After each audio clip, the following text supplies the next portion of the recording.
Tumurigera mukonyi bumure kiama gia Jubilee Dr. Fred Matiang'i kagukwa na somwega we kanisa ya Adventista se county ya Meru asaikira na ritkoria rero asariganirwa no yokabero mawaziri Peter Munya muske Matiang'i niko bono haruru kubuli guchiase serikali kwenekia bunankobekere meroberio yokobwaterana na baraibonsi kurwa se Esekta au kwenekia sekta echisemi yatware mochanda sabat amatukabwangwega nechikobage Korongeiyia.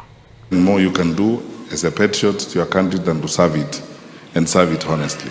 We want to serve very sincerely. There are challenges in this country. As of this morning I was counting, over 15 schools are closed. We have very fundamental challenges. In fact, today, I would like to step out of the political thing and speak as a responsible parent and a responsible citizen, and ask our president, the minister, and the people in the education sector.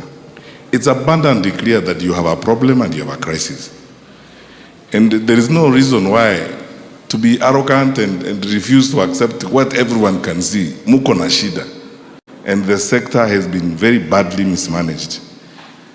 Next week, when we have the retreat with my colleagues in the opposition, I'm going to plead with them that we now look for an opportunity for an all-parties conversation on the education sector in the country.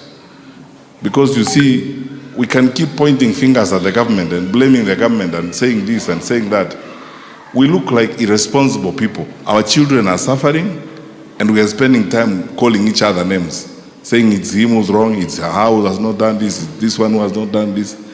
Personally, I would like to say sincerely, as a believer, that on that one issue, we can have whatever political differences we have or whatever it is, but on that one issue, and I hope His Excellency, our President, because we respect the Constitution and we have to respect the Constitution. William Ruto is our President under the law, and we have not suspended the Constitution.